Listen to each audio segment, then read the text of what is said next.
जय भोलेनाथ गाइस। श्री शिव महापुराण की एक और कथा में आपका स्वागत है। और आज की कथा में भगवान शिव जी के भक्तों का आख्यान का वर्णन है। तो वीडियो को शुरू करते हैं। श्री कृष्ण जी उपमन्यु से बोले, भगवान शिव जी की पूजा अर्चना से जो भी शिव भक्त हुए और उन्हें जो सिद्धियां प्राप्त हुई उनका वर्णन कीजिए। तब उपमन्यु ने श्री कृष्ण से कहा, हिरण्यकश्यप ने भगवान शिव जी की अर्चना तथा वंदना की तो भगवान शिव जी ने उसे इंद्र का निष्कटक राज्य प्रदान किया और इतने वर्षों तक उसने इंद्र को अपना दास भी बनाए रखा।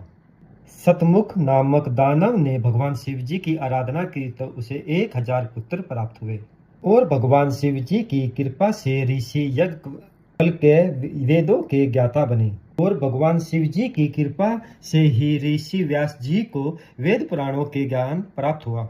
और प्राचीन काल में जब भगवान शिव जी क्रोध में भर गए तो पृथ्वी का समस्त जल सूख गया। तब देवताओं की प्रार्थना से भगवान शिव जी ने अपने कपाल से जल को निकाला था। और राजा चित्रसेन भी भगवान शिव जी की कृपा से ही शत्रुओं पर विजय प्राप्त करने में सफल हुआ और बाद में वह निर्भय होकर शिव भक्ति में लीन हो गया। और राजा चित्रसेन को देखकर गोपी का बालक श्रीकट भी भगवान शिव जी का भक्त बन गया। और भगवान शिव जी के सोमवार के व्रत के प्रभाव से श्रीमती पत्नी अपने पति चित्रांगद को यमुना में डूबने पर मृत्यु से रक्षा कर लाई और वह नागलोक में जाकर अपार धन प्राप्त किया। और फिर चंचला नामक वैश्य ने भगवान शिव जी के शिव महापुराण की कथा को सुनकर अपने पति बिंदुक जो विषाच योनि में हो गया था उसे सद्गति दिलाई। महाकाल नाम के महापापी हिंसक व्याध को शिव जी की पूजा अर्चना से प्रसिद्धि प्राप्त हुई। प्रजापति ब्रह्मा जी शिव भक्ति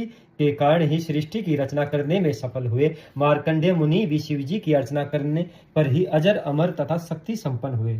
और सांडिल्य ऋषि भी भगवान शिव जी की के कारण प्रसिद्धि तथा पूजनीय हुए। उपमन्यु ने कहा, हे श्री कृष्ण जी, इस प्रकार भगवान शिव जी की पूजा अर्चना करके अनेक व्यक्तियों ने सिद्धियां प्राप्त की। आप भी भगवान शिव जी की अर्चना करके पुत्र प्राप्त करें। जय भोलेनाथ गाइस।